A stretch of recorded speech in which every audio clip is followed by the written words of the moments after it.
মধ্যপ্রাচ্যের উত্তপ্ত ভূ রাজনীতিতে এবার নতুন মোড়। সরাসরি ওয়াশিংটনকে কড়া বার্তা দিল ইরান। শুধু যুদ্ধক্ষেত্রের রণকৌশলই নয়, তেহরানের প্রশাসনিক ভেতরের খবর নিয়ে বিশ্বজুড়ে চলা গুঞ্জন এবার খোদ প্রকাশ করলেন ইরানি পররাষ্ট্রমন্ত্রী আব্বাস আরাগচি।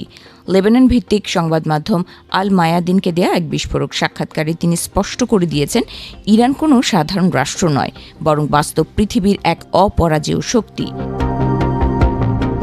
নেপথ্যের গোপন রহস্য এবার প্রকাশ্যে। সর্বোচ্চ নেতা আয়াতুল্লাহ মুজতবা খামেনি প্রকাশ্য জনসমক্ষে কম আসার কারণ নিয়ে আন্তর্জাতিক মহলে ডালপালা মেলছিল নানা গুঞ্জন, কিন্তু সব জল্পনা উড়িয়ে দিলেন পররাষ্ট্রমন্ত্রী আব্বাস আরাগচি। তিনি সাফ জানিয়েছেন, এটি কোনো দুর্বলতা নয়, বরং নিশ্ছিদ্র নিরাপত্তা কৌশলের অংশ। কর্তৃপক্ষের কঠোর নির্দেশেই তার জনসমক্ষে আসা সীমিত রাখা হয়েছে, যা শত্রুর যে কোনো হীন চক্রান্ত নস্যাৎ করতে কার্যকর। নেতা আড়ালে থাকলেও নির্দেশের গতি রকেট গতির চেয়েও তীব্র। আরাগচি বলেন, সর্বোচ্চ নেতৃত্বের সঙ্গে রাষ্ট্রের প্রতিটি স্তরের যোগাযোগ এক মুহূর্তের জন্য বিচ্ছিন্ন হয়নি।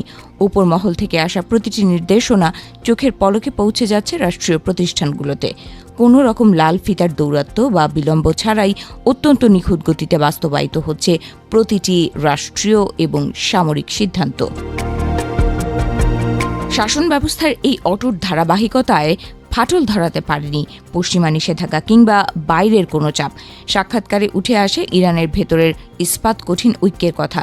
নেতৃত্বের কাঠামোর প্রতি গোটা দেশের মানুষের রয়েছে এক অভূতপূর্ব জাতীয় ঐক্যমত, আর এই ইস্পাত কঠিন বন্ধনই নিশ্চিত করেছে ইরানের শাসন ব্যবস্থার নিরবচ্ছিন্ন স্থায়িত্ব, যা কোনো ঝড়েই টলবার নয়।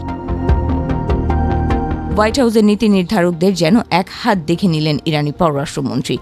যুক্তরাষ্ট্রের প্রতি চরম হুঁশিয়ারি উচ্চারণ করে আরাগচি বলেন, কাল্পনিক জগৎ থেকে বেরিয়ে আসুন। ওয়াশিংটনের উচিত ইরানকে নিয়ে তাদের পুরনো ও ভুল মানসিকতা পুনর্মূল্যায়ন করা। ইরানকে একটি স্থিতিশীল, কার্যকর ও আঞ্চলিক পরাশক্তি হিসেবে মেনে নিয়ে বাস্তব দুনিয়ার রাজনৈতিক প্রেক্ষাপটে আলোচনা করার আহ্বান জানান তিনি। তার অমোঘ বার্তা ছিল, আমরা বাস্তব পৃথিবীতে বাস করি এবং আমাদের তথ্যকে তথ্যের মতোই দেখা উচিত। সাক্ষাৎকারের প্রথমাংশে ছিল আরও বড় চমক। সাম্প্রতিক আঞ্চলিক যুদ্ধ নিয়ে কথা বলতে গিয়ে আরাগচি দাবি করেন, বৈরুতের দক্ষিণ শহরতলিতে ইসরায়েল যে ভয়াবহ হামলার ছক কষেছিল তা রুখে দিয়েছে ইরান ও প্রতিরোধ পক্ষের যৌথ প্রতিরোধ কৌশল। ইরানি সশস্ত্র বাহিনী এবং তাদের মিত্রদের সমন্বিত ও কঠোর হুঁশিয়ারির কারণেই পিছু হটতে বাধ্য হয়েছে তেল আবিব। পর্দার আড়ালে চলেছে তুমুল কূটনৈতিক যুদ্ধ। ওয়াশিংটন ও আঞ্চলিক সরকারগুলোর কাছে সরাসরি বার্তা পাঠিয়েছিল তেহরান।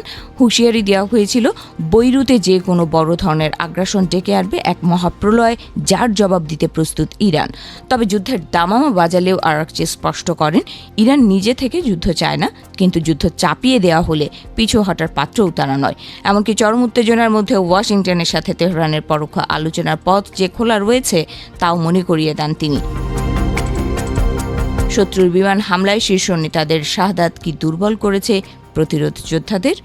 পশ্চিমা দুনিয়ার এমন ধারণাকে স্রেফ উড়িয়ে দিলেন এই শীর্ষ কূটনীতিক। তিনি পুনর্ব্যক্ত করেন, লেবাননের প্রতিরোধ যোদ্ধারা কেবল কোনো ব্যক্তিকেন্দ্রিক দল নয়, এটি লেবাননের রাজনৈতিক ও সামাজিক কাঠামোর এক অবিচ্ছেদ্য অংশ। আদর্শের উপর ভিত্তি করে গড়ে ওঠা এই আন্দোলন কোনো নেতার শাহাদাতে ভেঙে পড়ে না।